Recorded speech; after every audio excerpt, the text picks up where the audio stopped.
سلام استاد عزیز، شما را اولا به روز مطبوعات تاجیک تبریک میکنیم و در کارهای ایجادی و کارهای راهبریت و موفقیت تمنا داریم و چون شما رئیسی شورای وو را قریب 2 سال است بر عهده دارید، میخواستیم پرسیم که وظیفه اساسی شورای وو تاجیکستان چیست؟ راستی من خیلی انتظار بودم که همین سوالا به همه میدین. چرا که در اکثر حالتو وظیفه همین شورای واسطه اخبار عمومی تاجیکستان نه همه درست درک میکنن. هدف اساسی شورای واسطه اخبار عمومی و در نامش هم ذکر شده است، این رعایت معیارهای اخلاقی ژورنالیستی و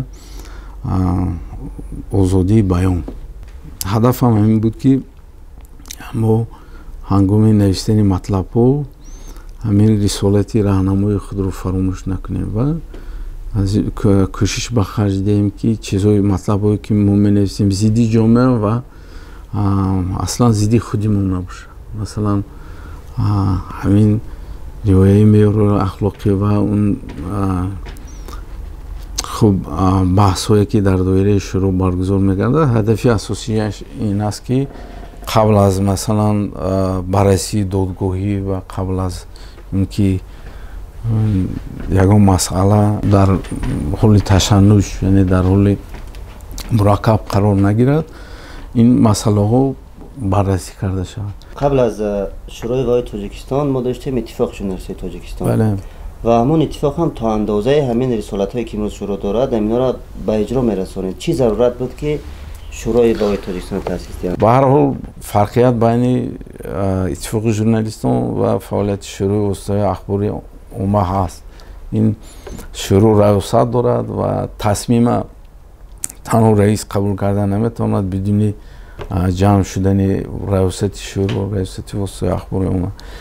من اندیشه میکنم که آینده فعالیت خوبی دارد که رئیس شروع به مدت 1 یا 2 سال تعیین میشود و حتما باید که در سالهای دیگر بنابرای شخصان دیگر به این وظیفه و بیش از 1 مرتبه مثلا این وظیفه اجرا کرده نمیتونه، یعنی مرتبه دوم نامزدی خود رو گذاشته نمیتونه. از اوی ریاست شروع میتونه تنها 3 مرتبه مثلا چی شد با اون شامل شد، از این بیش نمیتواند.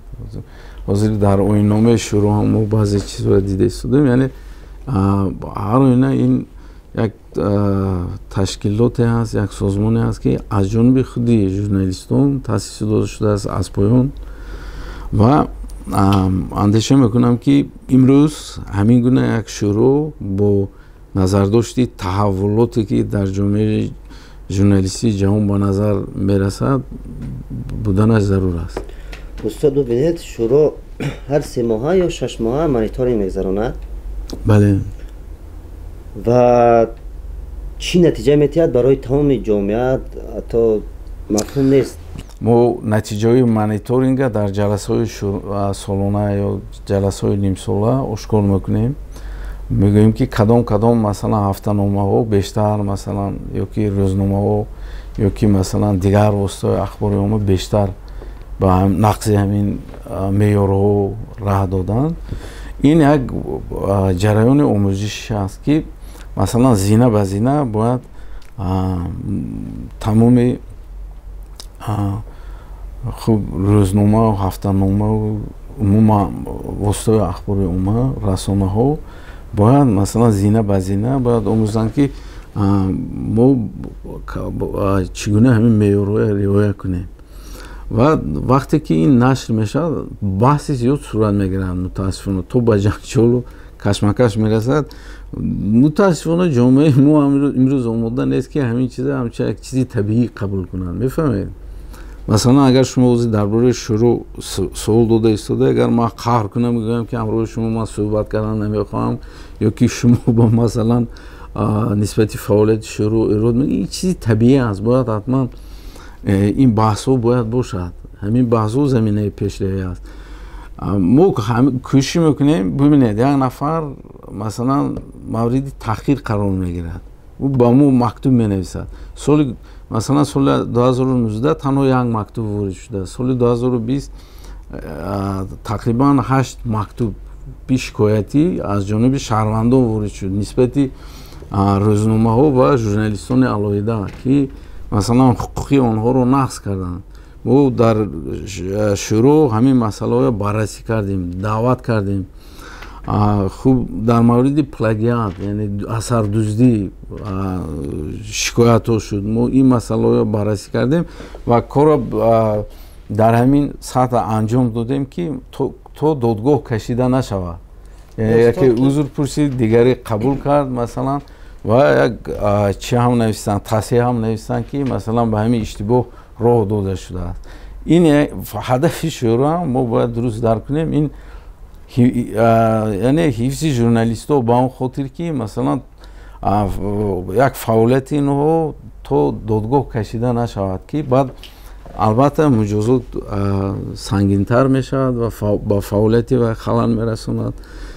ин масъалаҳо бояд мавриди баррасӣ кард. умуман бояд ки ҳамроҳии журналистҳоро мо имрӯз таъмин кунем. мефаҳмед, робитаи журналистҳои бо мардум мо таъмин кунем. баъд аз пайдо шудани интернет бибинед ҳама ба журналистика дастрасӣ пайдо карданд. журналистии касбӣ гарчанде ки воситаҳои паҳнкунӣ аз ин чиз паҳнкунии иттилоот аз ин чиз бурд кардан, журналистикаи ҳирфаии касбӣ зарар дид. чаро ки имрӯз ҳар касе ки метавонад назару андешаҳои худашро менависад ва кафолат намедиҳад ки вай чизи гуфтаи вай саҳеҳ аст, ба манфиати ҷомеа аст ё ба зарари ҷомеа аст. бибинед ҳатто ҳолатҳое шуд ки вақте мо хоҳиш кардем ки шумо масалан чаро чизҳое ки масалан камтар ангеза доранд чизҳое нашр мекунед, ҷавоб доданд ки мо журналист нестем ва ба ягон қонуни ҷумҳурии тоҷикистон масалан дар бораи матбуот тобеъ нестем. яъне мо шумо ҳамчун журналист ба даъвогарӣ даъво карда наметавонед, яъне муттаҳам карда наметавонед. мо як шахсиятҳои озод ҳастем ки андешаи худамон мегӯем. вале бибинед ино дар интернет ки имрӯз ба яке аз воситаҳои бузургтарини паҳнкунии иттилоот табдил ёфтааст, аз он истифода мекунанд ва мутаассифона ҳамин чизҳо зиёд ба назар мерасад. устод, ман дар як чанд ҷаласаҳои шӯро ширкат доштам ва аз рӯзномаҳои ба қавли матбуоти зард, ба шумо маълум аст устод кадом рӯзнома аст, қариб дар ҳар ҷаласа танқид мешавад ки ҳамун меъёрҳои ахлоқиро бисёр зери по мекунад. масалан фахш менависанд. баъзе рӯзномаҳо ҳастанд ки қариб дар тамоми ҷаласаҳои шӯро ҳамун мавриди баҳс қарор мегиранд, аз онҳо мегӯянд ки умуман на он рӯзнома ислом мешавад, на рӯзноманигорош ислом мешаванд. фаъолияти ҳамон херафтест. бале, ман ба ин андешаҳои шумо мувофиқ ҳастам. имрӯз мо як андоза воқеан бояд кӯшиш намоем ки журналистикаи мо бештар ба журналистикаи сатҳи байналмилалӣ камтар наздиктар шавад. журналистика ин додуво ё тарз додан нест. журналистика мо бояд имрӯз ҳамчун як аслиҳа ё ки ҳамчун як фишанг бояд истифода набарем. мутаассифона баъзан ҳамин чиз азам ба назар мерасад. мо аслан бештар кӯшиш мекунем ки барои аудиторияи худ нависем. инҷа вақте ки шумо дағал менависед ё ки ҳамин меъёрҳои риоя намекунед, ҳатман чанд нафар пайдо мешавад ки матлабҳои шуморо мехонанд. ман чаро дар оғози суҳбат дар бораи саводи расонавӣ баҳс кардам. бояд ки саводи расонаи ҷомеаи шаҳрвандӣ умуман мардум бояд ки дар як сатҳ қарор гирад ки чизи сара аз чизе ки масалан қубул дорад фарқ карда тавонанд. аудитория ки доранд онҳо намехоҳанд масалан аз ин усул даст кашанд. бадбахтӣ дар ҳамин аст ва то ҳадди охир масалан мубориза мебаранд ки ин чизе ки мо гуфтем дуруст аст, яъне ҳар чи мо гуфтем дуруст аст. ва истилоҳои воқеан ҳам мавриди истифода қарор мегиранд ки таҳқир аст. як чиз аст бародар, мо бояд ки ин чиза ҳатман бояд ки ба назар гирем. се шохаи ҳокимият аст. танҳо се шохаи ҳокимият дар даст фишангҳо дорад. ин ҳокимияти қонунгузор, ҳокимияти иҷроия ва ҳокимияти судӣ. воситаи ахбори умма гарчанде ки шӯхиомез ҳокимияти чорум мегӯянд, воситаи ахбори умма ягон фишанги қонунӣ надорад ки ба касе ҷазо диҳад ё ба касе масалан касеро нисбати як чиз муттаҳам кунад ба ҷавобгарӣ кашад. На танҳо ҳокимияти қонунгузор, иҷроия ва ҳокимияти судӣ. ҷомеаи демократӣ ҳамин гуна ҷомеа аст. мо наметавонем ки шӯрои воситаи ахбори умма, ман барои шумо як мисоли оддӣ мебарам. вақте ки мо меъёрҳои нави ахлоқия қабул мекардем, яке аз журналистҳои варзидаи ҷумҳурии Тоҷикистон ки таҷрибаи чандин сола фаъолият ҳатто беш аз 40 сол дар воситаи ахбори умма доранд, пешниҳод кард ки нисбати онҳое ки қонунгузория вайрон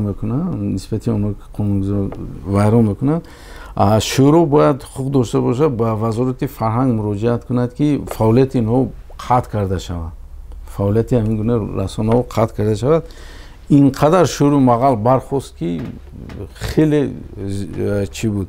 Мо ба хулоса омадем ҳар оина ки ба хотири таъсиргузор будани чиз шумо баҳсҳо зиёд шудан, мо ба ҳамин хулоса омадем ки баъзе фишангҳое ҳаст ки мо ҳатман маҷбур ҳастем ки истифода барем. Масалан мо метавонем онҳое ки бо ташкилотҳои байналмилалие ки бо воситаи ахбори умма, шӯрои воситаи ахбори умма ҳамкорӣ доранд, имрӯз як шартнома ба имзо расонда истодем ки барои онҳое ки масалан ҳамин қонуни матбуота вайрон мекунанд, масалан додани баъзе ҷоизаҳо, грантҳо, ин чизо маҳдуд карда шавад.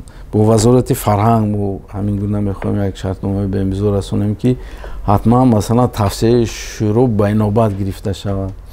ин дар ҷаласаи рӯзи 3 май мавриди баррасӣ қарор мегирад, лекин тавре ки ман гуфтам, чун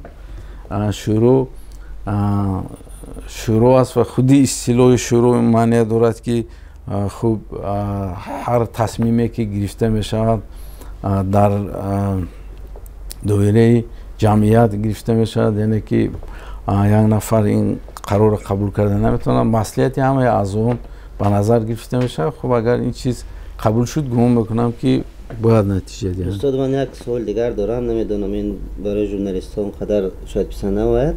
намешавад ки дар заминаи шӯрои ваҳои Тоҷикистон, дар заминаи иттифоқи журналистҳои Тоҷикистон як неҳоди давлатӣ бошад ки ҳам танзим кунад, назорат кунад тамоми воситаҳои ахбори уммаро, чунки имрӯз дилхоҳ расона чӣ хеле ки худаш хоҳад, хоҳ давлатӣ аст, хоҳ хусусӣ аст, хоҳ ҷамъиятӣ аст, масалан роҳбари ҳамон расона чӣ хел хоҳад, расона ҳамон хел пеш меравад. шӯро тавсия метиҳад, намедонам иттифоқи журналистон дар мавриди он чӣ мегӯянд, ино як тараф меистад ва ҳамон принсипҳои ки расона дорад худаш рафтан мегирад. Дар баъзе кишварҳо вазорати иттилоот ё кумитаҳои иттилоот ҳамин гуна ҳастанд. Сиёсати давлата дар ҳамин соҳа самт пеш мебаранд. Ва инҷа на танҳо дар мавриди танзим, аслан масалан озодии баён ё журналистика, бибинед мисли ин ки дар ҷумҳурии мо ҳаст, расонаҳои хусусӣ ва матбуоти хусусӣ тақрибан 2 баробар аз давлати бештар аст. Дар телевизион ҳам, дар маҷалаҳо ҳам ҳамин чиз ба назар мерасад. Хусусӣ бештар аст нисбат ба хуб расмӣ. Мо бисёр вақт иштибоҳан давлатӣ ё ғайридавлатӣ мегӯем ки ин аслан дуруст нест. Мо ҳама дар як давлат зиндагӣ мекунем, ҳеҷ гуна ғайридавлатӣ буда наметавонад. ин чиз дуруст аст, вале ҳамин гуна неҳод ба хотири ин ки дастгирии масалан соҳаи журналистика ба рушди соҳаи журналистика замина гузарад хубтар аст. бубинед, ина бо роҳи манъ кардан, ҷазо додан, масалан шояд як андоза масалан бо баҳсҳо хӯзан дар доираи байналмилалӣ, лекин имкон дорад ки масалан грантҳои давлатӣ бо маблағи масалан ба хотири дастгирии он расонаҳое ки масалан меъёрҳои ахлоқия риоя мекунанд, онҳое ки масалан манфиати миллияи ҳифз мекунанд, як барномаи грантӣ барои тамоми рӯзномаҳо агар ҳамасола эълон шавад, бигзор иттифоқи журналистон бошад ё як чизи дигар, ё ки мисли ин ки шумо гуфтед, як вазорат дар ин замина, як кумита дар ин замина таъсис дода шавад ва ҳамин хел грантҳо муайян шаванд ва танҳо барои онҳое ки воқеан фаъолияти шаффоф доранд, фаъолияти хуб доранд, аз ҷониби давлат маблағгузорӣ карда шавад. ин чизҳо оҳиста зина ба зина аз байн меравад, чун ин як роҳи ҳавасмандкунӣ аст. журналистикаи тоҷик ва журналистҳои тоҷик чӣ мушкил доранд барои рушди бештар кардан? имрӯз журналистикаи тоҷик ба дастгирӣ ниёз дорад аз курсии донишҷӯӣ. ман шумо ҳам хатм кардаи факултаҳои журналистӣ ҳастем. мутаассифона мо имрӯз ман чанд маротиба дар мавриди ҳамин баъз назари худро баён кардам. журналистикаи сатҳи байналмилалӣ надорем. вақте ки ман ҳамин баҳса мегӯям, баъзе устодон хафа мешаванд ки не журналистои мо дар сатҳи хуб омода мекунем. вале манзури ман чизи дигар аст. онҳое ки тавонанд ба забони инглисӣ, ба забони русӣ ё ба дигар забонҳои фаронсавӣ доираи фарогирии забони инглисӣ аз забони тоҷикӣ садҳо ҳазор маротиба фарохтар аст. бибинед, ё ки русӣ чанд маротиба фарохтар аст. вақте ки мо ин забонҳо менависем, маънӣ надорад ки мо аз масалан барои ҷомеа, мо барои ҷомеаи ҷаҳонӣ менависем, дар бораи тоҷикистон менависем, имиҷи давлати тоҷикистон баланд мешавад. барои ин чиз мо баъза надорем. устодое ки ба ин забонҳо дарс дода тавонанд, мо бояд ҷалб кунем. дар ҳар як факултаҳо бояд ки студияҳои бисёр пурқувват бошад барои омӯзондани технологияҳои муосир. имрӯз дар журналистика як чиз, агар шумо 12 моҳ наомӯхтед, оқиб мемонед. трендҳои нави зиёд дар журналистика пайдо шуда истоданд ки мо ҳамеша бояд онҳоро пайгирӣ кунем. базаҳои хуб бояд тайёр кунем. ҳаргиз бародар дар 4 девори холии 2 тиреза чанд курсӣ донишҷӯи шинонда масалан дарс гузаштан натиҷа намедиҳад. тахтаҳои электронӣ бояд бошанд, асбобҳои аёнӣ бояд бошанд, дарсҳо ба таври интерактивӣ, яъне ки завқовар гузаранд ки донишҷӯ таваҷҷӯҳ пайдо кунанд, на ин ки омада масалан нишаста дилгир шуда баромада равад. ин хел нест. ва албатта дар худи журналистика, дастгирии худи журналистика муҳим аст. ман тавре ки гуфтам, чандин маротиба ман пешниҳод карда истодам аз тариқи воситаҳои ахбори омма. имрӯз воқеан ҳам чӣ гуна мо як кори бисёр хуб аст. тӯли чанд сол охир бо ташаббус ва пешниҳоди пешвои миллат анҷом додем. яке аз инҳо баргузории фурӯғи субҳи донои китоб аст ки албатта ба зеҳни ҷавонҳо таъсир мерасонад ва ё ки тоҷикистон ватани азизи ман ва барои рушди фанҳои техникӣ чанд ҷоизаҳо масалан эълон кардем. дар баробари ҳамин ман гумон мекунам ки имрӯз барои дастгирии воситаҳои ахбори умма низ ҳамин гуна озмунҳо ва грантҳои давлатӣ бояд ҳатман ҷудо карда шаванд.